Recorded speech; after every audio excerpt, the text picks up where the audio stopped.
నా ప్రార్థన ధూపం వల్లెను, నేను చేతులెత్తుట సాయంకాల నైవేద్యము వలెను నీ దృష్టికి అంగీకారమగునుగాక. దేవాతి దేవుని కృపలో, దేవుని దయలో ఆయన ప్రేమించి మన ప్రార్థనలు ఆలకించి మన చేతులెత్తుట ఈ వారమంతా ఎత్తిన చేతుల్ని చూసి ఆయన మాట్లాడి కీర్తనలు 141 కీర్తన 2వ వచనంలో నుండి మన క్రమంలో మాట్లాడుతూ మాట్లాడిన మాటలో ఏ అంశం తీసుకుందాం? చేతులెత్తుట. దొండపాటి గోల్డ్మెరీ గారు చెప్తున్నారు, చెప్పాలి. ధూపము వల్లూరి షారోన్ రాణి చెప్తుంది.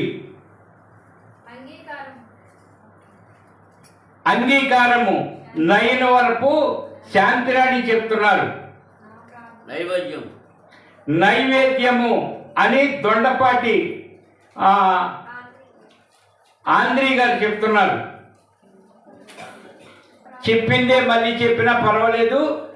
అంశం ఆత్మ ఎవరికి నడిపిస్తుంది? మళ్ళీ 9 వరకు వాళ్ళకి లేదు. చెప్పమ్మా. సండే స్కూల్ టీచర్ గారు చెప్తున్నారు ప్రార్థన. అమ్మా దృష్టి తాడిగడప హారిక గారు చెప్పి ఉన్నారు. ఈరోజు అంశము దృష్టి. ఈ అన్నిట్లో ప్రాముఖ్యమైంది ఆయన దృష్టి మన మీద ఉండి, ఆయన చూపు మన మీద ఉండి, ఆయన ఆశ మన మీద ఉంటే ఇప్పటి నుంచి వారం అంతా కూడా నీవేం చేస్తున్నావో చూస్తాడు, ఏం తింటున్నావో చూస్తాడు, ఏ చోటులో ఉన్నావో చూస్తాడు, నవ్వుతున్నావా ఏడుస్తున్నావా చూస్తాడు, నీ చేతులు ఎత్తుడా చూస్తాడు, నీ మనసుని చూస్తాడు. ఈ రోజున దృష్టి అనేది చూచుట. దృష్టి అంటే ఏంటి? చూచుట. ఆ దృష్టి అనేది ఈరోజు బయలుపరచడానికి మరి తాడిగడప హారిక నోట నుండి అంశం బయటకు వచ్చింది. అంశం అయితే రెడీ అయిపోయింది, ఎప్పుడో నిన్నే రెడీ అయింది. కానీ ఈ రోజున పరిశుద్ధాత్మ దేవుడు సంచారం చేశాడు మీ మీద. ఎవరి నోట ఈ రోజున నా మాట వస్తుంది అని. మరి ఆ పాప చిన్న పాపే అయినప్పటికీ కూడా ఆమె నోట ఈరోజు ఆ మాట వచ్చింది. ఆ దృష్టి అనేది నేర్చుకుందాం. దేవుని దృష్టి ఎలా ఉంటుంది, ఆ దృష్టి అనేది ఎలా పనిచేస్తుంది, ఆ దృష్టి అనేది ఎవరి మీద ఉంటుంది, ఆ దృష్టి ఉపయోగం ఏంటి, నిరుపయోగం ఏంటి అనేది ఆయన దృష్టిని గురించి ఈరోజు 7 మాటలుగా జాగ్రత్తగా తెలుసుకుందాము.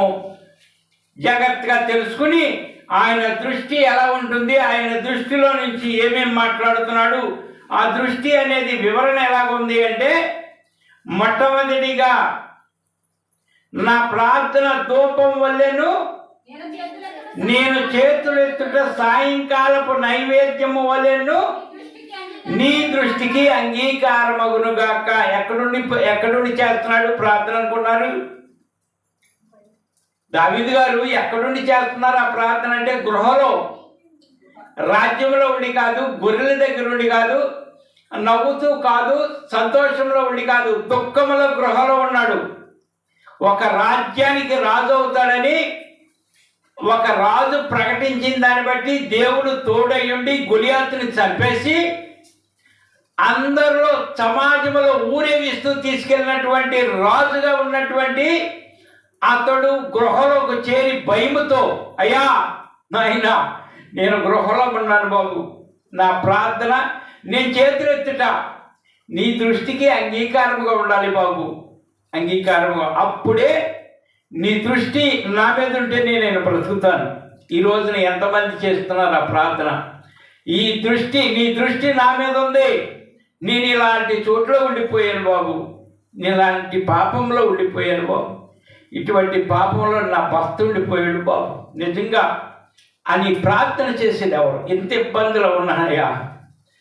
అని ఆ దృష్టి కలిగి ప్రార్థన చేసే వాళ్ళే ఆయన దృష్టి కనెక్ట్ అవుద్ది. అంతేగాని ఎవరు చూడలేదు, ఎక్కడుందలే ఏముందలే అని అనుకుంటే ఆయన దృష్టి నీ మీద నా మీద ఉండకపోవచ్చు. ఈరోజు దృష్టిని గురించి చెప్తున్నాడు కొన్ని మాటలు. అంత గొప్పదా? దావీదు రాజుగారు అయి ఉండి, దావీదు గారు యుద్ధశూరుడై ఉండి, దావీదు గారు సింహము గుండి గలవాడంట. దావీదు సామాన్యుడు కాదు. సింహము గుండె ఎంతదో, ఎంత బలంగా ఉండదో అంత బలం కలిగింది ఆయన గుండె. ఆయన దేవునితో ఉండి మాట్లాడుతున్నాడు అంటే అంత గొప్పదా దేవుని దృష్టి? దేవుడు ఎక్కడో ఉన్నాడు కదా, కంటి చూపుతోనే ఏదైనా చేసేయగలడా? ఈ రోజున మనం ఇక్కడ ఉన్నాం, పరలోకంలో ఆయన ఉన్నాడు. ఆయన దృష్టి మన మీద ఉంటే మేలేనా? చెప్పలేకపోతున్నారా? ఆయనే చూడకపోతే మనం ఎలా ఉంటాంరా? చెప్పాలి. ఆయన దృష్టి చాలు, నీ కని దృష్టి చాలు. నీ మాటతో నీ సృష్టి తయారైందిగా బాపు. మీరు గద్దించక గాలి సముద్రం కూడా అణిగిపోయింది కదయ్యా, కనుక నా మీద నీ దృష్టి ఉంచాలని దావీదు గారు అన్నాడు. అదేవిధంగా దృష్టి అంత గొప్పదా అంటే, ఆ దృష్టి అంత గొప్పదా అంటే దేవుని దృష్టికి మరుగై ఉన్నది ఏదైనా ఉందా? అంత గొప్పదా అంటే గొప్ప దృష్టి. నేను ఇక్కడున్నా చూడలేదు దేవుడు, అక్కడున్నా నీ భర్త చూడకపోవచ్చు, నీ వారు చూడకపోవచ్చు, మరి నేను ఇక్కడున్నా నా పిల్లలు నన్ను చూడకపోవచ్చు, కానీ చూడగలిగిన ఆయన నువ్వు మరుగులో ఉండు, నీళ్ళలో ఉండు, నీళ్ళ కింద ఉండు, ఎక్కడైనా ఉండు, ఆయన చూడగలడు. కనుక ఇక్కడ చెప్తుంది చూడగలడా? ఆయన దృష్టికి మరుగైనది ఏదన్నా ఉందా అంటే లేదు. ఎవరండి? గోల్డ్ మేరీ నోట లేదు అని ఖచ్చితంగా వచ్చేసింది. జాగ్రత్త పడదాం, ఉందో లేదో. ఏప్రిల్కి రాసిన పత్రిక 4:13, ఏప్రిల్కి రాసిన పత్రిక దాన్ని లేదు అందే. మరియు ఆయన దృష్టికి కనబడని సృష్టము ఏదీ లేదు అని చెప్తుంది. ఏంటది? ఆయన చూడాలని ఆయన మనసు పెట్టుగా. సృష్టము అంటే సృష్టి అంటే ఈ భూమి మీద, మనమే కాదు, ఈ భూమి మీద ఉన్న సృష్టి అంతా ఎక్కడ ఏం జరుగుతుంది ఏదో ఖచ్చితంగా ఆయన ఎలా చూస్తే చాలు కనపడిపోద్దంట. నువ్వు నీళ్ళ కింద ఉండు, ఎక్కడన్నా ఉండు, షార్ట్ నుండు, గుడారంలో ఉండు, తుప్పల్లో ఉండు, చేలో ఉండు, ఎక్కడన్నా ఉండు, నువ్వు మూలుగుతా మోకరిస్తే వెంటనే నీ మీద ఆయన దృష్టి పడుతుంది. నువ్వు మూలుగుతాయా దేవా అని నువ్వు ఎవరు లేని చీకట్లో ఉన్నా ఆయన చూడగలడు. ఆయన దృష్టికి కనబడని సృష్టం ఏదీ లేదు. నెంబర్ 1 ఏంటంటే ఆయన చూడలేనిది ఏది లేదు. నువ్వు ఎక్కడా నుండు, నేను ఎక్కడన్నా ఉన్నాయి, ఏ చోట్ల ఉన్నా ఆయన చూడగలడు. అందుకే ఆయన దేవుడు అనడానికి ఆధారం ఏంటంటే ఆయన అంటే ఇక్కడ గృహంలో ఉండి ప్రార్థన చేసి చేతులు ఎత్తుట, దించుట, దూపం వలె నా ప్రార్థన అని ఎందుకన్నాడు అంటే ఆయన కనపడుతుంది. అయితే గుహలో ఉన్న కనపడితే, ఇంట్లో ఉన్న కనపడితే, వీధిలో ఉన్న కనపడితే, చెడిపోయిన చోట్ల ఉన్న, పాడైపోయిన చోట్ల ఉన్న, పనికి మాలిన చోట్ల ఉన్న, చెత్త చెడాలు వేసే చోట్ల నువ్వు ఉన్నా నిన్ను చూస్తానే ఉంటాడు. ఏంటి పనికి మాలింది ఇక్కడ ఉంది నా బిడ్డ అనుకోటంటవా? ఇలాంటి చోట్ల ఈ ఆదివారం రోజున నా దగ్గర ఉండాల్సింది ఇక్కడుందేంటి, ఎక్కడున్నాడేంటి అని కూడా అనుకుంటాడు కదా. ఎంత నీ భర్త వెళ్తున్నాడు బండి వేసుకుని రోడ్డు పక్కమంటే కొలుంగోతులో నువ్వు నిలబడి ఉన్నావు, ఆగుతాడా అక్కడ? ఏంటి ఇక్కడ ఉన్నావు అని అంటాడా లేదా? ఏది ఈ శారీరకంగా భర్తే ఆ విధంగా అంటే ఆత్మీయ భర్త చూస్తాడు, ఖచ్చితంగా చూస్తాడు. నువ్వు ఉండకూడని చోట్ల ఉంటే గద్దిస్తాడు కూడా. ఏంటోనండి ఈ వారం అంతా అని బాధ అండి, శోధన అండి. ఎందుకు శోధన అనేది ఒక్కసారి నువ్వు వెనక తిరిగితే ఆ శోధన ఏంటో తెలుస్తుంది. లేదు, ఒకవేళ నిన్ను శోధించుటకు దేవాతి దేవుడి ఇష్టమై ఇదివరకటి కూడా కొద్దిగా సురకేసి దాన్ని కట్ చేస్తూ ఉంటాడు. ఈ వారం ఏం చేయలేదే, పోయిన వారం ఎప్పుడుదైనా సరే కొంచెం ఒక్కసారిగా ఆయన ఉగ్రత నీ మీద దింపి అంత బాధ పెట్టడు, తగు మాత్రం ఏదో సుక్కేస్తూ ఉంటాడు. కనుక చెప్తుంది. ఆయనకి ఒక మాటలో చెప్పాలంటే ఆయనకి దాక్కుని ఎవరో ఉండలేదు అని చెప్తుంది నెంబర్. అంటే దేవుడు ప్రేమిస్తే వదిలేస్తాడా? అదే దేవుడు ప్రేమించాడు, చూశాడు, బాధలో ఉన్నావు, తప్పు చోట్లో ఉన్నావు, పొరపాట్లో ఉన్నావు, భర్త అయితే వదిలిపెడతాడు ఈ శరీరానుసారంగా. మరి దేవుడు కూడా వదిలేస్తాడా? ప్రేమించే దేవుడు వదిలేస్తాడా? వదిలేస్తారంటారా? చూద్దాం. ఆనాడు వదిలేస్తారంటారా? చూద్దాం. ఆనాడు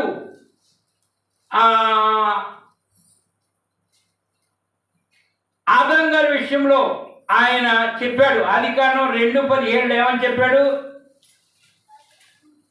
ఇది అంశంలోది కాదు. అయితే మంచి చెడ్డలు తెలివినిచ్చు వృక్ష ఫలములను తినకూడదు అని చెప్పాడు. సత్యదు అని చెప్పాడు. ఇదిగో ఇది తినకూడదు, సత్తావు అని చెప్పాడు. అంటే తినకూడదని చెప్పాడు, సత్యం అని చెప్పాడు. మరి సత్యాడా? అమ్మా, దేవుడు మాట అంటే మాటే కదరా. దేవుడు తిన్న వెంటనే ఆ రోజునే వస్తావని చెప్పాడు. చెప్పాడు. సత్యాడా? ఎన్నాడు బ్రతికాడు? సత్యాడా? ఎన్నాడు బతుకుంటాడు? 5 చూడండి.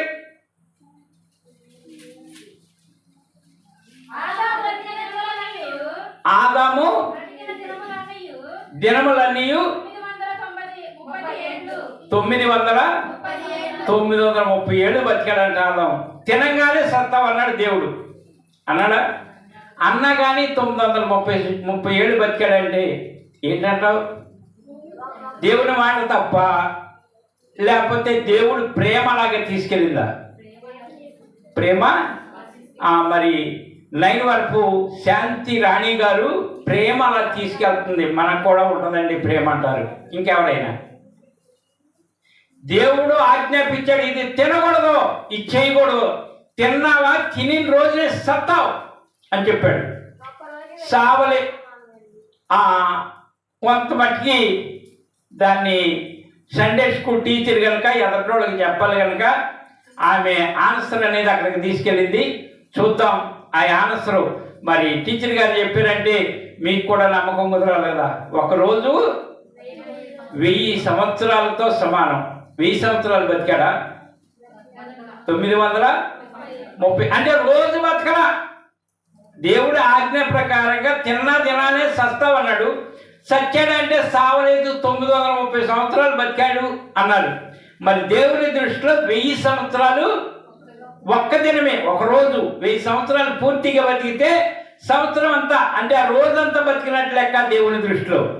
కానీ రోజంతా బతకలేదు, 930 సంవత్సరాలకే చనిపోయాడు. అది దాని అర్థం. దేవుని దృష్టిలో ఒక్క దినము ఎక్కడుందండి? అది ఎక్కడుంది అంటే దాని గురించి తెలుసుకుందాము. 2 పేతురు పత్రిక 3:8. పేతురు రాసినటువంటి 2 పత్రిక. అమ్మా ప్రియులారా, ఒక సంగతి మర్చిపోకుడి. ఏమనగా ప్రభువు దృష్టికి ఒక దినము 1000 సంవత్సరము వలెను, 1000 సంవత్సరములు ఒక దినం వలె. అర్థమైందమ్మా? ఆ విధంగా దేవుని దృష్టికి ఆ ఆదాము అవ్వ అనేవాళ్ళు, ముందు ముఖ్యంగా ఆదాము అనే ఆయన 930 సంవత్సరాలు బతికారంటే 1000 బతకల. 1000 బతికితే రోజు. దేవుని దృష్టిలో నీ లెక్కలు ఎలా ఉన్నాయో ఏదైనా లెక్క వేయగలడు. నువ్వు అనుకుంటావు ఈ రోజంతా కూలి 500 పోగొట్టుకుని ఇక్కడ కూర్చున్నాను అనుకుంటే, నువ్వు అనుకుంటే దేవుని దృష్టిలో ఎంతో తెలుసా? నీ పేరిట 1 కోటి రూపాయలు ఈ రోజున రాసి ఉండొచ్చు, ఆదివారం ఆశీర్వాదంగా. ఆ 1 కోటి రూపాయలు సాయంత్రానికి రాదు కదండి చేతిలోకి. ఎప్పుడు ఇరుకులో ఉంటావో, ఎప్పుడు ఇబ్బందులు ఉంటావో, నువ్వు కానీ నీ పిల్లలు కానీ, నీవు కానీ నీ భర్త కానీ, ఎక్కడ ఎట్టి సమయంలో ప్రమాదం అనేది పొంచుందో దాన్ని ఖర్చు పెట్టేస్తాడంతే. నా కూతురు ఆదివారం నాడు 500 శారీరకంగా లెక్క చేయకుండా వచ్చి సిద్ధపడి కూర్చుంది కనుక ఎల్రా నువ్వేంటి ఇక్కడ ఉన్నావు, ఆ విరోధిని గద్దిస్తానికి నువ్వు చేసే భక్తి. అందుకే ఒక్కడు ప్రార్థన చేసేవాళ్ళు ఉంటేనంట ఆ ఇంటంతటికీ కాపుతాడంట.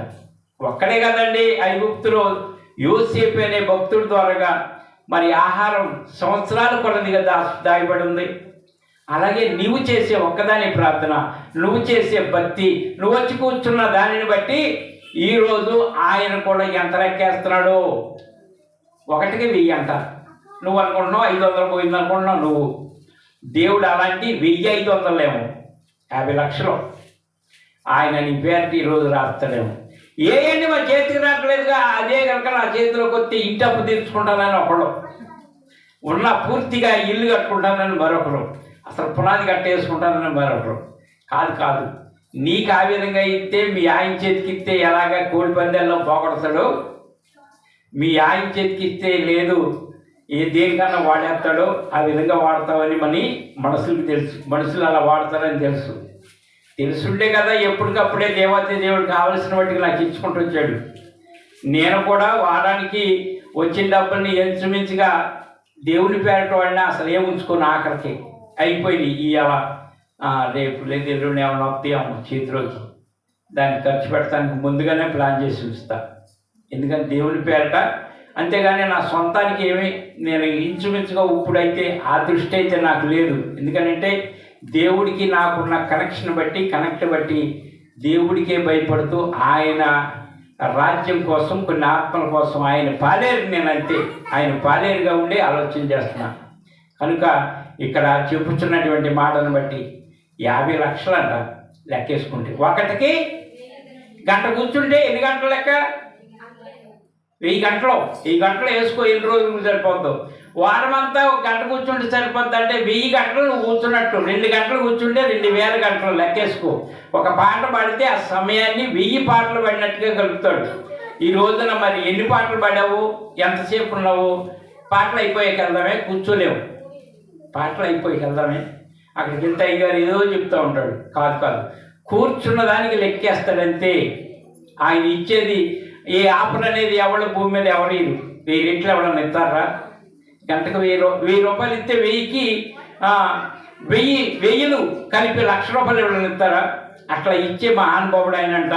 ఈరోజు సమయం వచ్చింది కనుక మనం తెలుసుకోవడానికి, ఆయన దృష్టికి ఒక దినము 1000 సంవత్సరములు, 1000 సంవత్సరములు ఒక దినం. ఇటువంటి కూడా చెప్పాడు మనిషిగా చెప్తున్నాడు.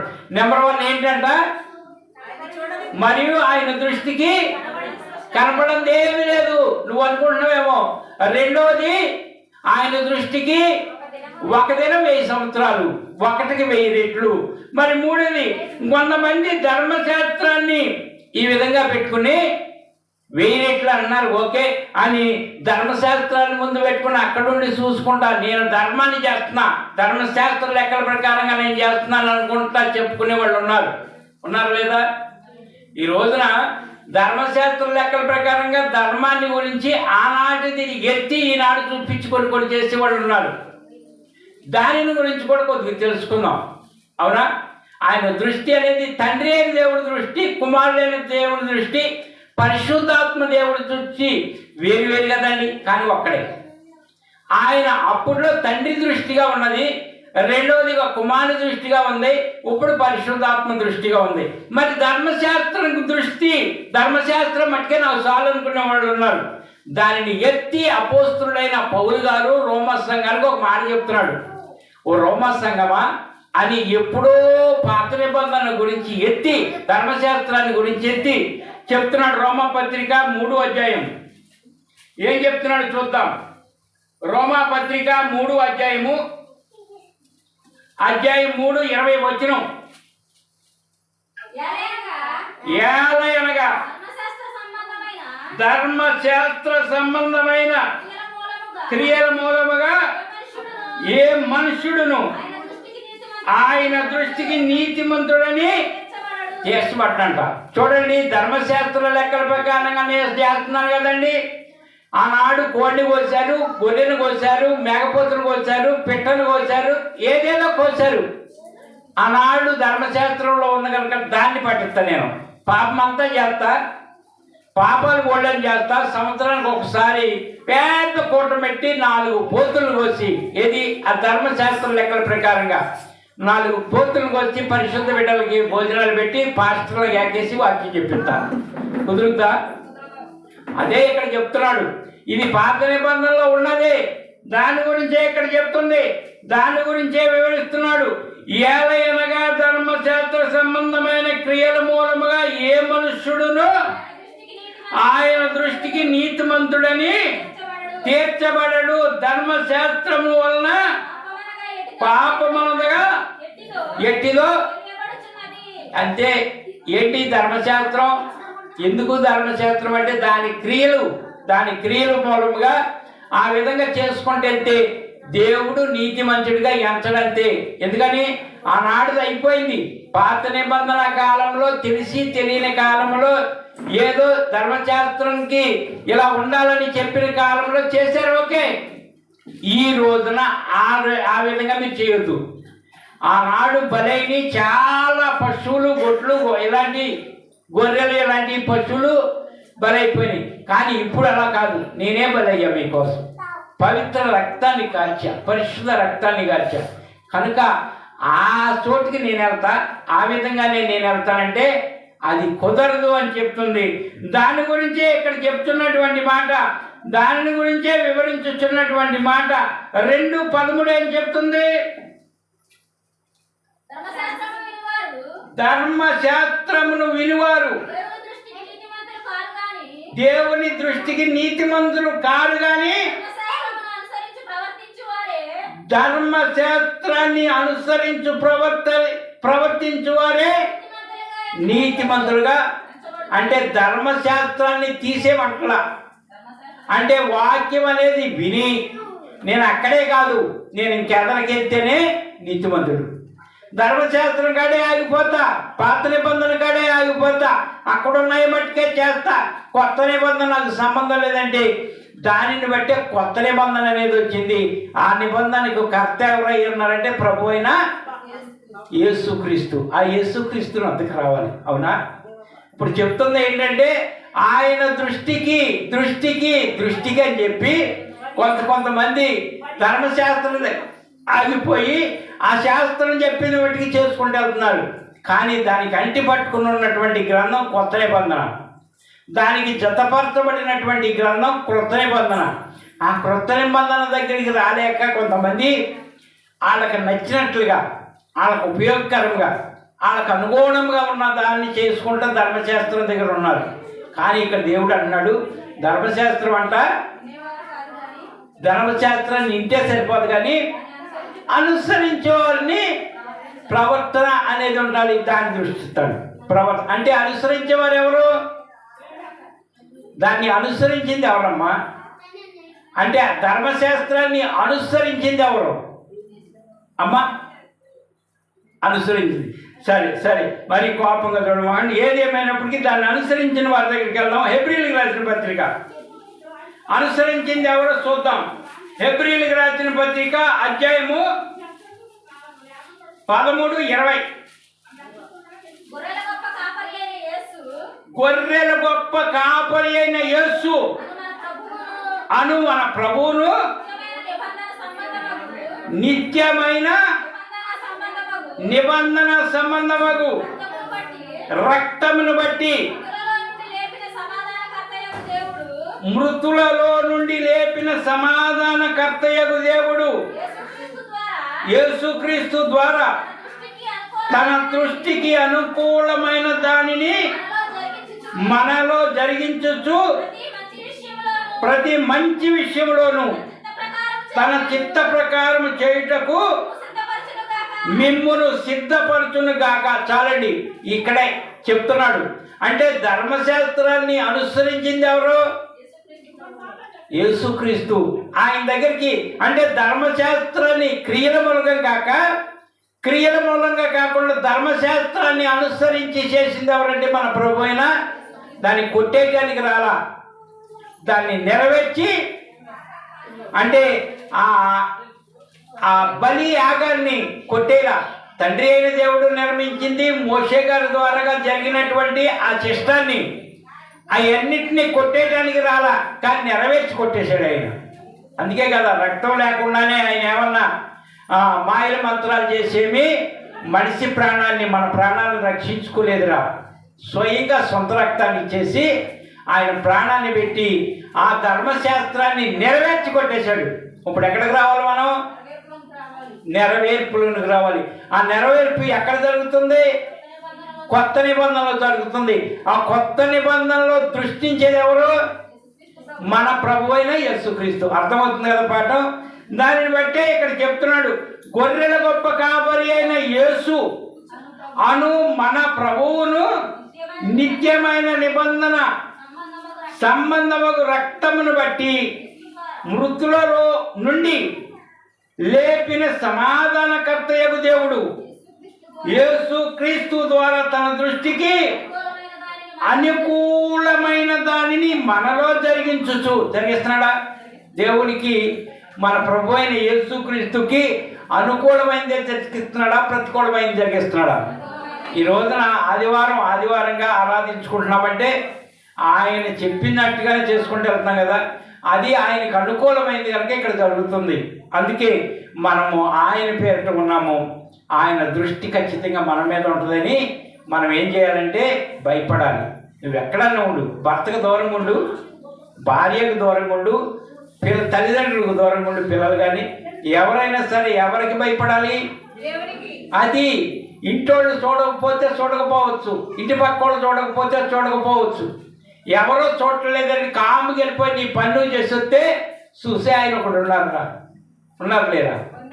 నీవు అనుకోవచ్చు నా భర్త చూడలేదు, నువ్వు అనుకోవచ్చు నా భార్య చూడలేదు, నువ్వు అనుకోవచ్చు నా తల్లిదండ్రులు చూడలేదని. ఈ విధంగా ఎంతెంతో మంది అనుకోవచ్చు, కానీ అసలు చూసి ఆయన చూసేశాడు. పిల్లలు ఉండదంట, పాలు తాగేటప్పుడు తలకాయ పట్టుకే దాన్ని లోన పిడతలో ఉంటుంది, పాల పిడతలో మొత్తం బయటే ఉంటుంది. కానీ వెనకమాలకు వచ్చి పిల్లల మీదకి ఒక్కడ పీకిందాక దానికి తెలియదు.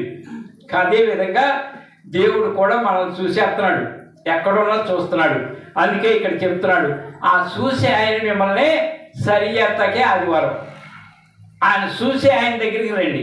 అంతేగాని పాత నిబంధన అలాగుంది కదా, ధర్మశాస్త్రం ఇలాగుంది కదా, అక్కడ బోధ ఇలాగుంది కదా, ఇక్కడ బోధ ఇలాగుంది, ఈ అయ్యగారు ఆ అయ్యగారు, ఏ అయ్యగారులు కాదు కావాల్సింది, బైబిల్ కావాలి. ఆ బైబిల్ దగ్గరికి రండి. అంతేగాని అయ్యగారి దగ్గరికి అస్సలు వద్దు. అయ్యగారు చెప్పే మాట వినవద్దు, బైబిల్ మాట. ఈరోజు చెప్పుతున్న వాక్యాన్ని బట్టి నేను చెప్పింది ఎవరైనా వద్దు, బైబిల్లో ఉందా లేదా చూడండి అంతే. దానిని బట్టి వెళ్తేనే మనకు పరలోకం. అంతేగాని అయ్యగారు సోది అయ్యగారు చెప్తున్నాడు, అమ్మగారి సోది అమ్మగారు చెప్తలేదా? ఈ భూమి మీద ఎవరు సోది వాళ్ళు చెప్పుకుంటున్నారనే కదండి. యేసుక్రీస్తు ప్రభువులు వారు పుట్టినప్పుడు ప్రవక్తలు కూడా మంది ఉన్నారు. వాళ్ళు చెప్పొచ్చు, వాళ్ళు పంపించచ్చుగా, పంపించాడా? ఎవరు వెళ్ళారు? యేసుక్రీస్తు ప్రభువులు వారు వెళ్ళారంట.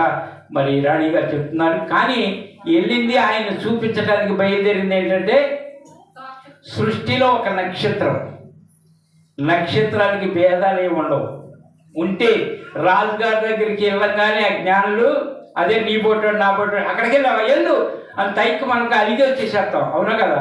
నేను ఇక్కడ రాక 2 సంవత్సరాలు నడిపించుకుని బెత్లెహేమనే ఊరిలోకి తీసుకొస్తే రాజుగారు చూడంగానే, గృహం చూడంగానే అదేంటిది రాజ్యంలో ఉన్నటువంటి ఆ కోట చూడంగానే వెళ్ళిపోయారా, వెళ్ళండి అని తట్టపట్టు చదువుకుని ఇలా కోపం వచ్చేస్తారు. కోపం ఊరికినే వస్తుంది కదా మనిషికి. ఇలాంటివి ఉన్నాయి. ఎవరు సోది ఆడుకుంటుంది, ఎవరు భక్తి ఆడుకుంటుంది, ఎవరి విధానం ఆడుకుంటుందని దేవుడు సృష్టిలో ఒక నక్షత్రాన్ని పంపించారు. వెళ్ళిపోలేదు నక్షత్రం. వాళ్ళు వెళ్ళారు, రాజ్యంలోకి వెళ్ళారు, రాజు అడిగారు, ఆ రాజు ఏదో చెప్పాడు, ఈ సోదంతా అయిపోయింది, ఇక్కడికి వచ్చామండి అని తెలుసుకుని చెంపలు వేసుకుని బయటకు వస్తే అక్కడే ఉంది. ఏంటి వెళ్ళారుగా తైకిరా రండి నేను చూపెడతానని మళ్ళీ అక్కడి నుంచి తీసుకెళ్ళింది. అందుకే ఈ రోజున ఒక పాస్టర్ మాట కానీ ఇంటే అంత కరెక్ట్ కాదు. బైబిలే చూడండి, నా మాట కూడా కాదు. నేను బైబిల్ చూపెడితేనే అది సత్యమని నమ్మండి, కానీ నా వంతు నేను ఎవరి వంతు వాళ్ళు సోది చెప్తే కుదరదు. మనిషి కదరా, ప్రేమించగలరా? మనిషి ఎంతవరకు ప్రేమిస్తాడు? అన్ని విధాలుగా అనుకోకుంటేనే ఏదైనా తేడా వస్తే పాశ్రమలే లేచిపోతున్నారుగా. చూపించగలరా దేవుని ప్రేమ? దేవుడు ఎంత దేవుడు ఎక్కడ ఉంటాడు అసలు? పాపం చేసే వాళ్ళ దగ్గర, పరీక్షల దగ్గర? అంటే తప్పిపోయిన వాళ్ళ దగ్గర, బాధపడి దేవుడిని అవమానపరిచే వాళ్ళ దగ్గర ఉన్నాడా? లేకపోతే అన్ని విధాలుగా ప్రార్థన చూసుకుంటూ అక్కడ కూర్చున్న వాళ్ళ దగ్గర ఉన్నాడు? దేవుని మనసు ఎలాంటిదంటే పాడైపోయే వాళ్ళ దగ్గరికి వెళ్తాడు. పాడైపోయే వాళ్ళ దగ్గరికి వెళ్తాడు. సండే స్కూల్ పిల్లలు ఇంతమంది ఉన్నారు, వస్తున్నారు. ఏనాడైనా పాస్టర్ అమ్మ చూసి, అమ్మ నీ ఉక్కిసి తెగిపోయిందా, పిలిచి పెడతారా అని ఆమె మెడలో ఉన్న పిలిచి తీసి పెట్టేవాళ్ళు ఎవరన్నా ఉన్నారా? ఏంటి ఆ శివుడికి అవుతుంది అని తీసి, ఆ శివుడి తీసి తుడిచేవాళ్ళు ఎవరన్నా ఉన్నారా? ఏంటికి సండే స్కూల్ పిల్లలు, నా పిల్లలు, ఆ పిల్లలు ఏంటికి చెంగులు ఎగేసుకుని దూకుతాక పాస్టర్ ఆ విధంగా ఉన్నాడా? నిజంగా నాకు చాలా బాధేస్తుంది. ఏమన్నా అనుకోండి, ఆ విధంగా చూపించగలిగితేనే దేవుని ప్రేమ సేవకుడు, సేవకురాలు. అంతేగాని ఏదన్నా ఎవరైనా పెడుతుంటే సింగులు ఎగేసుకున్న వాళ్ళ దగ్గరికి వెళ్ళిపోయి, ఎవరైనా గౌరవంగా చూస్తే అక్కడికి వెళ్ళిపోయి తల అంటానుక ఎవరు హీనంగా ఉన్నారు, ఎవరు చెడిపోతున్నారు, ఎవరు పాడైపోతున్నారు, వాళ్ళని చూపిస్తేనే కదా ప్రేమ. సేవకుడు, సేవకురాలు నిజంగా చెప్తున్నా, బైబిల్ దగ్గరికి రండి అంతే. సేవకుడి దగ్గరికి, నా దగ్గరికి రావద్దు. సేవకురాలు అస్సలే వద్దు. ఎవరిని నమ్మే పని లేదు. ఈ రోజున చాలా దుఃఖం వేస్తుంది నాకు చెప్తున్న వాక్యం. ఈ రోజున చెప్తున్న వాక్యాన్ని బట్టి ఏమంటుంది? ఎన్నో మాట ఇది? 4వ మాట. సమాధానకర్త యొక్క దేవుడు యేసు క్రీస్తు ద్వారా తన దృష్టికి అనుకూలమైన దానిని మనలో జరిగించుచు ప్రతి మంచి విషయంలోను తన చిత్త ప్రకారం చేయుటకు మిమ్మల్ని సిద్ధపరిచేది ఎక్కడికి వస్తే? యేసుక్రీస్తు ఎందుకు వస్తే? నువ్వు దారి తప్ప ఎక్కడికన్నా వెళ్తున్నావేమో. జ్ఞానిని ఆ రోజున జ్ఞానులు కనుక రాజు దగ్గరికి వెళ్ళి ఆయన ఏదో రాజులని, వాళ్ళేదో డబ్బులని, వాళ్ళేదో గొప్పలని వెళ్తున్నావేమో. ఈ రోజున బైబిల్ దగ్గరికి రావడానికి ప్రయత్నం చేయండి. బైబిల్ చదవటానికి ప్రయత్నం చేయండి. బైబిల్ మూసేసి నేను చెప్పింది ఎనమాని వాళ్ళు ఉన్నారు. బైబిల్ తీమాకు, నేను చెప్పింది నేను చదవటం కూడా నేనే చదువుతానని చెప్పాడు కూడా ఉన్నారు. కానీ వాళ్ళన్నా సీనియర్ల దగ్గర ఉపయోగపడుతుంది. అది నీకు తెలుసు కాబట్టి నీకు ఉపయోగపడదు. ఏమీ తెలియని వాళ్ళు అక్కడికి వచ్చి కూర్చుని ఉంటారు. బైబిల్ తీయొద్దంటే వాళ్ళకి ఏమైనా అర్థం అవుద్దా? సీనియర్స్కి ఓకే, ఆయన చెప్పింది తప్పని నేను అన్నగాని, నీ సంఘంలో నీ కెపాసిటీ, నీ సంఘ కెపాసిటీ తెలుసు కనుక, వాళ్ళకి వాక్యం తెలుసు కనుక, అమ్మా తీమాకంటే టైం ఎక్కువ అవుద్దని చెప్పుకో, ఓకే. పబ్లిక్ అది కుదరదంటే అప్పుడే దేవుడిని నమ్ముకుందామని కొత్త బైబిల్ కనుక్కొని వచ్చి ఏమో చెప్తారేమో తీద్దామని చూసేవాళ్ళు ఉన్నారు. అలాంటి వాళ్ళకి బైబిల్ తీయొద్దు నేను చెప్తానంటే కుదురుద్దా? వాళ్ళకి ఏమెక్కుద్ది? ఈరోజు నీ దగ్గర బైబిల్ ఉందా, నా దగ్గర బైబిల్ ఉంది. దీనిలో చెప్పుతున్న 5వ మాట యాకోబు పత్రిక 4:10 ఏమంటుంది? యాకోబు పత్రిక, ప్రభు దృష్టికి మిమ్మల్ని మీరు తగ్గించుకోండి, అప్పుడు నీకు హెచ్చింపు రావాలంటే ఎక్కడికి రావాలి? ప్రభు దగ్గరకు వచ్చి ఏం చేయాలి? తగ్గించుకోవాలి. ఇక్కడికి వచ్చిన వాళ్ళు తగ్గించుకునే మనసే ఉండాలి. కానీ నువ్వు ఉంటే గొప్ప, నీ దగ్గర బయట ఉంటే ఉండొచ్చు, నీ దగ్గర లక్షలు ఉంటే ఉండొచ్చు, నీ దగ్గర తెలివి ఉంటే ఉండొచ్చు, నీ దగ్గర బలం ఉంటే ఉండొచ్చు, నీ కుల బలం, నీ బలం అన్నీ ఎన్నో ఉండొచ్చు. కానీ ప్రభు దృష్టికి అది న్యాయం కాదురా. నువ్వు తగ్గించుకోవాలి. నీ పక్కన కూర్చున్న వాళ్ళు ఎందుకు పనికిరానోళ్ళే, పాపులే, ఎందుకు పనికిరానోళ్ళే. నువ్వు వాళ్ళని ఏ దృష్టి చూడాలి? వాళ్ళు కూడా బాగుండాలి చూడాలి. ఇది నా పక్కన కూర్చుంటావేంటి అని నువ్వు వెళ్ళి అడగ కూర్చుంటే ప్రభు దృష్టికి నువ్వేమవుతావు? ఆయనకంటే గొప్పగా నువ్వు. ఈ రోజున ప్రభు దృష్టి, ప్రభువే వచ్చి ఎక్కడ కూర్చున్నాడు? పాపుల మధ్యలో కూర్చున్నాడు. అవునా కదా? ఆయన మన మధ్యలో కూర్చుంటాడు సార్, మనం సరిపోతాం అసలు. ఒక పాపం చేసిన స్త్రీ, ఆమె ఒక సెంటు తీసుకొచ్చి, అత్తరు తీసుకొచ్చి అది పగలగొట్టి ఆయన మీద పోసి ఆయన పాదాలు కడిగి కన్నీళ్లతో తుడుస్తూ, ఆమె తల వెంట్రుకలతో తుడుతుంటే చుట్టూ ఉన్నటువంటి సొద్దుకాయలు, పరిచయులు, ఆనాటి పెద్దోళ్ళు అన్నారు, దీంతో ఉన్నాడంటే ఈయన పవిత్రుడు అన్నారుగా. కావాల్సింది నాకు వెళ్ళి వాళ్ళ మనసులో అనుకున్నది నీకు తెలిసిపోయింది. ఏంటి మీరు కొనుక్కుంటున్నారు? ఈమెనైనా నేను పరిశుద్ధుల కోసం రాలా, పాపులను రక్షించడానికి వచ్చా. ఆమె నాకు కావాలి, ఆయనే నాకు కావాలి, అలాంటివి నాకు కావాలి. ఈ రోజున ఆ విధంగా వచ్చేవాళ్ళు, ఆ విధంగా చేసేవాళ్ళు, దేవుడిని నమ్ముకుని నేను దేవుడి సేవకుడిని అని చెప్పేవాళ్ళు వెళ్ళగలుగుతున్నారా? ఎవరు బిల్డింగ్లో ఉంటారా, ఎవరు ధనవంతులుగా ఉంటారా అనే కావాలి ఈ రోజున. నాకైతే అలా కాదు, నేను చెప్తున్నాను, మీరే నాకు కావాలి. మీరే కావాలంటే ఆమె ఎలాగుందో ఈమె ఎలాగుందో అని చెప్తే నేను విన్నా, అసలు వాళ్ళే నాకు కావాలి. నువ్వు ఎవరైతే హీనంగా చూసి అయ్యగారు అలాంటిది, అయ్యగారు ఇలాంటోడు, ఇంత తాగుబోతాడని మీరు చెప్తే ఆహా అలాగమ్మా అని నేను అక్కడికి వెళ్ళకుండా ఉంటే, నేను దేవుడి దృష్టికి నేనేంటంటే ఆయనకంటే నీతిమంతుడు. ఆయన ఎక్కడికి వచ్చాడు? అలాంటి వాళ్ళ దగ్గరికి కదా వచ్చింది. ఆయన ఎక్కడికి వెళ్ళాడో తెలుసా? అమ్మాయిపట్నం నుండి, ఎరుకోపట్నం నుండి అమ్మాయిపట్నానికి దిగలిపోతున్నాడు ఒకడు. ఎక్కడి నుంచి? దేవుని మందిరంలో నుంచి పాపానికి దిగలిపోతున్నాడు. వెళ్ళే దారిలో కొట్టి వాళ్ళ బట్టలు తీసుకుని మొత్తం అని నోటి తీసి అక్కడ పడేసారు గాయాలతో, కొన ఊపిరితో. అలాంటి సమయంలో ఏమైంది తెలుసా? వాళ్ళ స్నేహితులు యూతులు అనేవాడు ఆ సమయంలో అనేకులు వాళ్ళ రోజులు అన్నాడు చూసి, వీడు పాడైపోయినాడు రా, అక్కడ ఉండాల్సిన వాడు ఇక్కడ ఉన్నాడేంటి, వీడికి తగిన శాస్తి జరిగింది, బట్టలు తీసేసారా అని అందరూ చూసి వెళ్ళిపోతే, సమరయుడు యేసుప్రభు ఒక్కడే వచ్చి, అయ్యా నిన్ను కొట్టారా, నీ బట్టలు తీసుకుపోయారా అని ఆ గాయాలు కట్టి ఆయన శుభ్రం చేసి ఆయన గాడి మీద ఎక్కించుకుని పూటకోళ్ళ వాని ఇంటికి తీసుకెళ్ళి అక్కడ వదిలిపెట్టాడు. అయ్యా పూటకోళ్ళ ఆయనకి 2 దినారాలు ఇచ్చి, ఇదిగో ఇతని గాయాలు కట్టు, ఇతన్ని బాగు చేయి, ఇతని బలహీనత నుండి విడిపించే, నేను మళ్ళీ వస్తాను నీ దగ్గరికి, వచ్చినప్పుడు మిగతా ఇస్తా. ఏంటి ఆ 2 దినారాలు? 2 నిబంధనలు కలిగిన గ్రంథం ఇచ్చాడు. ఆ గ్రంథంతో బాగు చేయమని ఒక పూటకోళ్ళ వాళ్ళు ఏంటంటే మందిరమే పూటకోళ్ళ వాళ్ళు. పూటకూడు ఎవరంటే ఈ దాసుడే పూటకూడు. ఎలా పూటకూడుడే అంటే మీరు పెట్టిన గుప్పుడు బియ్యం పూటకు వచ్చింది, అంతేగాని ఒక్కసారి అక్కడ మూటలు వేయడు దేవుడు. మీరు పెట్టింది తినకుండా పూటకోళ్ళ వాణిగా ఉండి మీరు పెట్టిన ఆ ముద్ద తిని, అంటే ఇంటికాడ మీరు అనుకుంటారు అయ్యగారు అమ్మగారికి అన్న ఒకటి పెట్టాలంట, అన్న వండి పెట్టుకుంటాకి నా దేవుడు నాకు ఈగలడు, ఇంటికాడ భోజనం ఉంటుంది. కానీ మీరు తింటే కదరా నాకు మీకు దీవెన.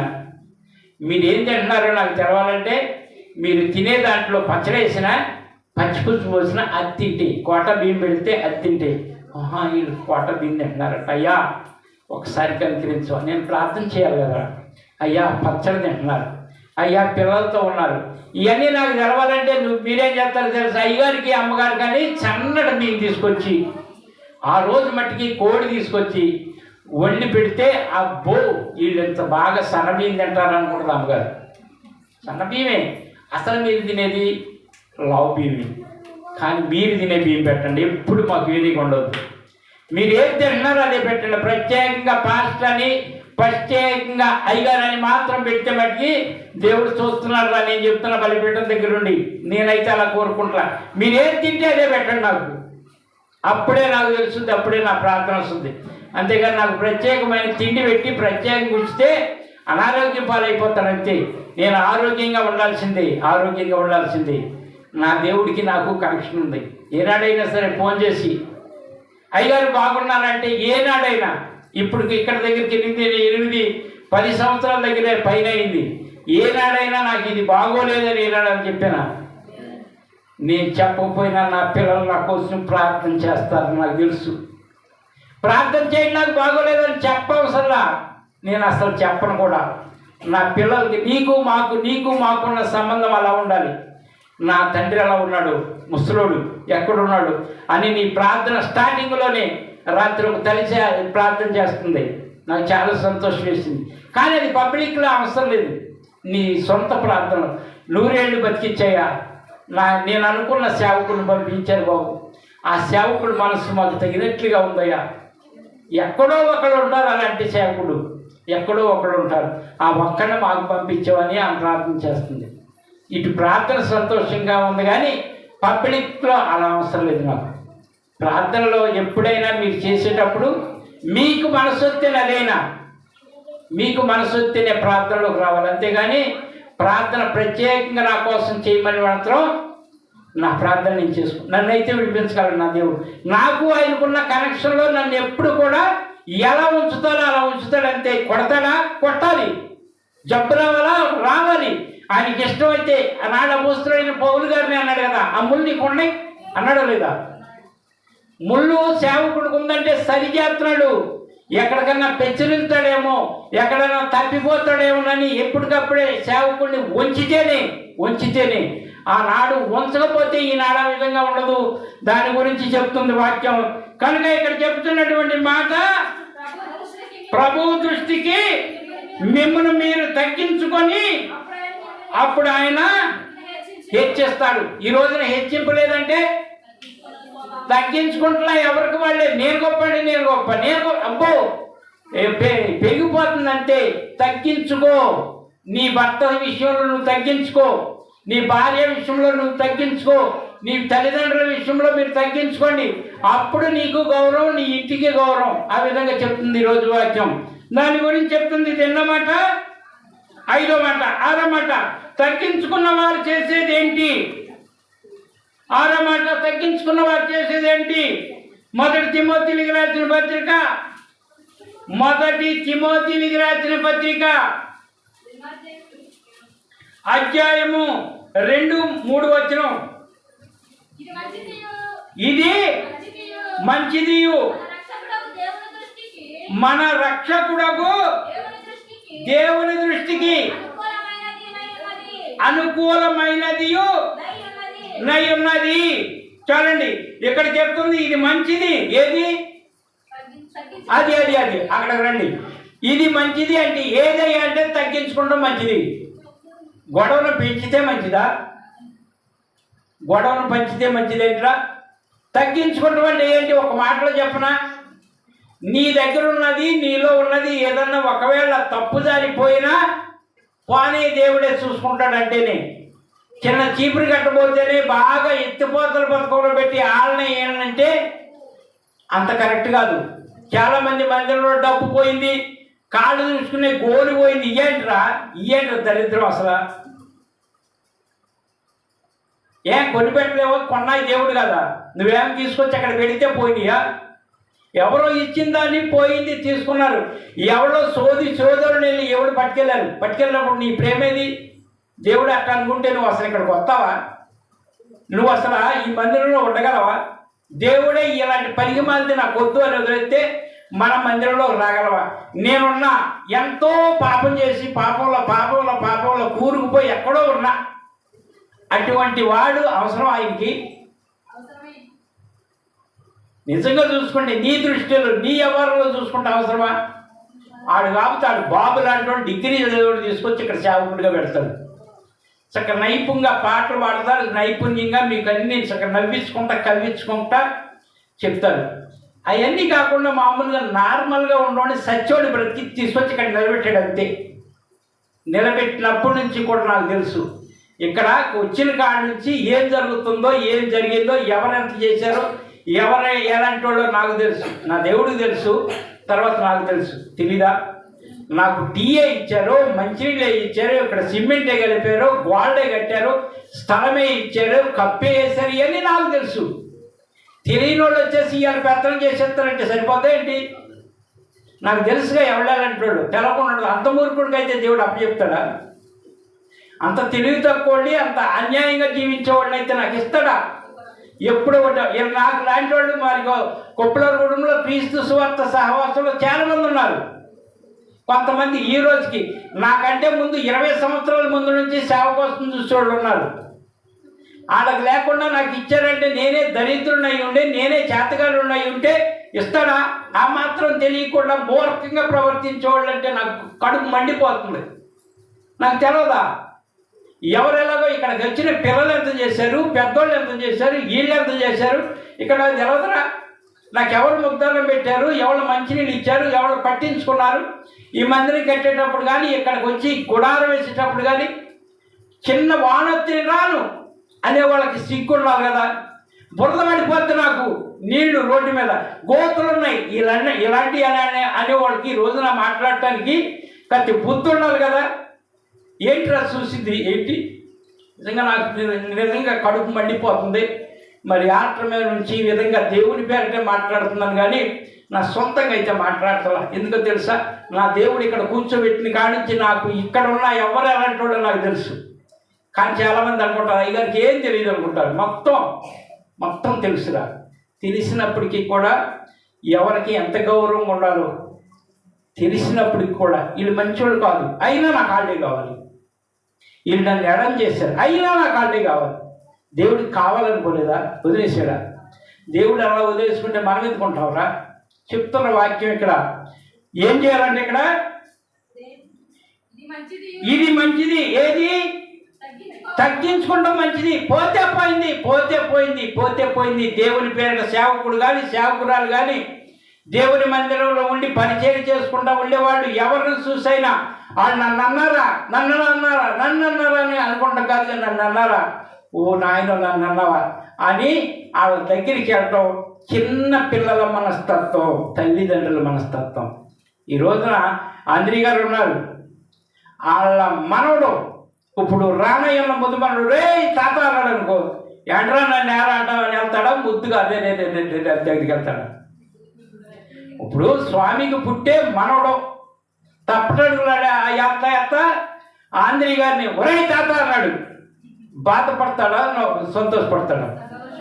అదే ఈ రోజున రాము ఉన్నాడు, అరే అంటే రేండ్రా నేను ఏరా. చిన్న పిల్లల మనస్తత్వం, ఎదుటిన్న వాళ్ళు పెద్దోళ్ళు కావచ్చు, మేసారు రావచ్చు, నువ్వు ఎలా చూడాలి?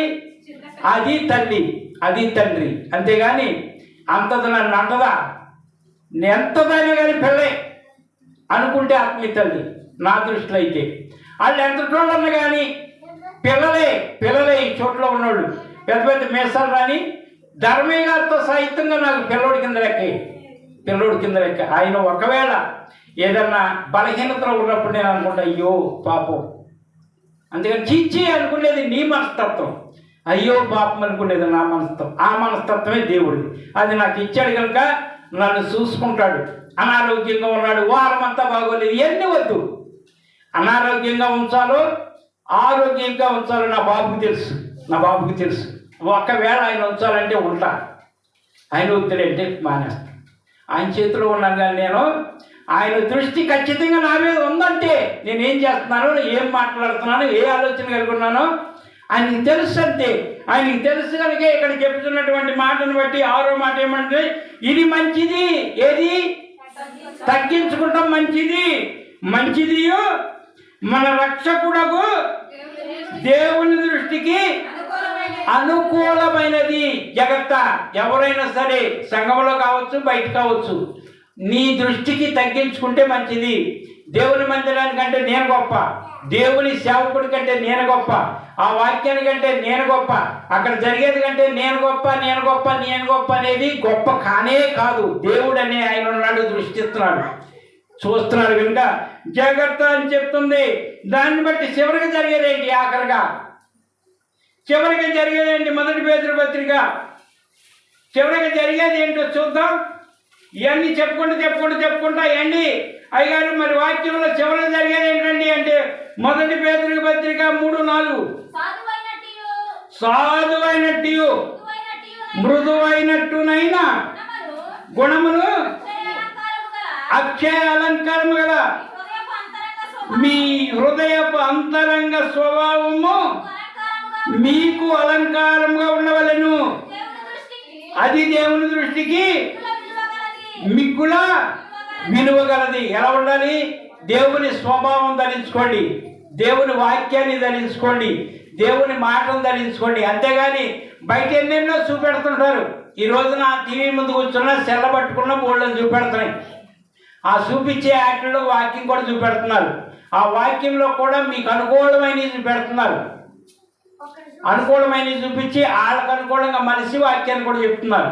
అది కాదు. నీ ఆత్మీయ జీవితం ఎంత ఎదిగింది, నీ కుటుంబం ఎంత బాగుంది, నీ భార్యాభర్తలు ఏ విధంగా ఉన్నారు, ఇది మంచిదా చెడదా అని ఆలోచించే విధానంగా ఉండి అయ్యి నీ స్వభావంలో అలంకరించుకో. అదే చెప్తుంది. సాధువైనట్టు అంటే సాధువు అంటే తగ్గింపు కలిగి, సాధువైనట్టు మృదువైనట్టు గుణము అక్షయాలంకారము గల అక్షయాలంకారము గల అక్షయాలంకారం అంటే క్షయమైపోయే అలంకారాలు కూడా ఉన్నాయి. పొద్దున్నే బ్యూటీ పార్లర్కి వెళ్ళావు, 2000 ఇచ్చి పైన పౌడరు నెత్తి మీద ఏదో పెట్టి ఆ మెడ మీద ఏదైనా పెట్టి కంటికి రెప్పలకి ఇవన్నీ వేసి తీసుకొస్తారు. పెళ్లి చూపులు అయిపోతాయి.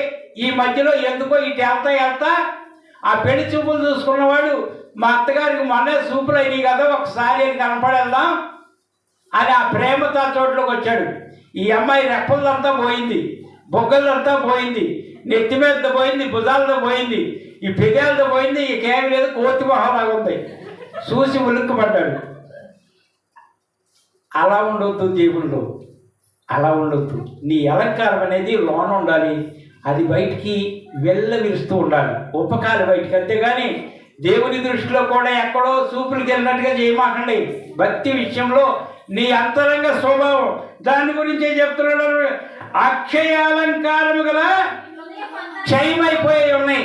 అక్షయ అంటే అది క్షయమైపోయింది. మీ హృదయ అంతరంగ స్వభావము మీకు అలంకారముగా ఉండవలెను, అది దేవుని దృష్టికి మిగుల విలువ కలది. ఏంటి విలువ? 5 చదవండి.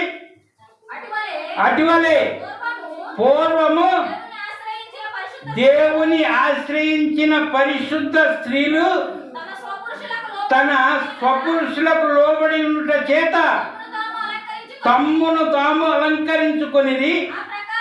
ఆ ప్రకారము శారా అబ్రహామును యజమానుడని పిలుచుచు అతనికి లోబడి ఉండేను. అంటే శారా గారు ఏమైంది? భర్తగా లోబడి ఉందా? విషాలు తిప్పిందా? లోబడి ఉంది. ఆ విధంగా భర్తకు లోబడి భార్య ఉండవలసింది. ఆమె కుటుంబం అంతా జరిగించిన, ఆమె ద్వారాగా కుటుంబానికి వెలుగున్నా, ఆమె ద్వారాగా కుటుంబం నడిపిన భర్తనే ముందు పెట్టాలి. అంతేగాని నేను కాబట్టి అంటే పక్కోడకు లోకువేరా. ఏంటి? నా భర్త లేకపోతే నా ఇల్లే లేదు, నా నీడ అయినా, నా గొడుగు అయినా, నా సొంతం అయినా, నా ముద్దు అయినా, నా మురిపం అయినా, నేను ఈ రోజున ఈ రీతిగా ఉన్నానంటే ఆయనే. అదేంటి? ఏనాడు కూడా ఆయన పనిచేసినట్టు రూపాయి తెచ్చినట్టు కనపడట్లేదు. ఎప్పుడు తాగి రోడ్డు ఆయన తాగి రోడ్డు ఉండాదే నీకు తెలుసు. కానీ ఇంటికి రాగానే మా ఇద్దరం ఎలా ఉంటామో తెలుసా? ఆ విధంగా అనగలిగితే, ఆ విధంగా చెప్పగలిగితే అప్పుడు అలంకారం. దాని గురించి చెప్తుంది. ఆ ప్రకారమే శారా అబ్రహామును యజమానుడని పిలుచుచు, ఏం పిలిచింది? యజమానుడని పిలుచుచు అతనికి లోబడి ఉండేను. మీరును యోగ్యముగా నడుచుకొనుచు ఏ భయమునకు బెదరకున్న ఉన్న ఎడల ఆమె పిల్లలు, శారా పిల్లలు అనిపించుకోవాలంటే ఆ విధంగా ఉండాలి. ఆ విధంగా ఉంటేనే చివరిగా జరిగేది ఏంటంటే శారా గారి పిల్లలు ఆ విధంగా ఉండగలిగితేనే శారా గారి పిల్లలు అబ్రహాం గారి తండ్రికి పుట్టినవారు. ఆనాడు అబ్రహాం గారు ఓర్పు కలిగి ఉన్నాడు. శారా బలహీనమైన ఘట్టమే కాదంటలేదు, ఆ తొందరపాటు ఎక్కువే. అయినప్పటికీ కూడా పురుషులు ఏం చేయాలంటే జాగ్రత్తగా ఉండాలి. జాగ్రత్తగా ఉండకపోవటమే కదా మరి మధ్యలో ఇస్మాయిల్ వచ్చాడు. శారా ఏదో చెప్పుద్ది, అమ్మగారు ఏదో చెప్పుద్ది నాకు, దానికి నేను కూడా సరేలే అంటే అప్పుడు దాకా దేవుడును అబ్రహాం గారు కలిసే ఉన్నారు. అప్పుడు దాకా కాదు, ఎప్పుడు కలిసే ఉన్నారు వాళ్ళిద్దరూ. మధ్యలో దూరింది ఆనాడు అమ్మ కనుక ఒక కాయ తీసుకొచ్చి తినేసినట్టుగా. ఈ మధ్యలో శారా ఏం చేసేసి తెలుసా? బలహీన ఘట్టమే. ఆ శారా అనేది ఆనాడు ఈనాడు కాదు, ఈనాడు ఆడవాళ్ళే కాదు, ఆనాడు ఆడవాళ్ళు కూడా ఆ విధంగానే ఉన్నారు. ఆడవాళ్ళే, మగవాళ్ళు. పురుషుడికున్న గౌరవం దేన్ని బట్టి అంటే పురుషుడు అంత తేలిగ్గా లోబడ్డ కూడా మరీ కక్కుర్తి పడేవాడు పురుషుడు కాదు. ఒకవేళ ఎవరైనా ఉంటే పనికిమాలిన ఉంటే ఉండవచ్చులే, కానీ మరీ ఆ విధంగా పురుషుడు కాదు. దేవుని పోలిక మానవుడు. శారా అంటే ఆడ మనిషి ఏంటండి పోలిక? ఆయనలోంచి తీసిందే కదా, ఆమెకు ప్రత్యేకంగా లేదు. తీసింది చేసింది పురుషుడే, ఆయనలో నుంచి తీసిందే స్త్రీ. అందుకే బలహీనమైన ఘట్టం అని చెప్పింది. బలమే, మగోడు కూర్చోబెట్టి మొత్తం చేస్తుంది. చేసేవాళ్ళేరా? చేసినప్పటికీ మొదటి ముందు పెట్టాలి. అప్పుడు ఆ కుటుంబం నిలబడుతుంది. అప్పుడు శారాకి అది పిల్లలు. ఆ విధంగా ఉండాలని నా ఆశ. మీ బలహీనత అనేది తెలుసు. ఆ బలహీనత విషయంలో నేను కూడా ఉండవలసినట్లుగా ఉండాలి. ఒకవేళ నాది కూడా ఏదైనా పొరపాటు లేము, నేను అలా ఉండలేను.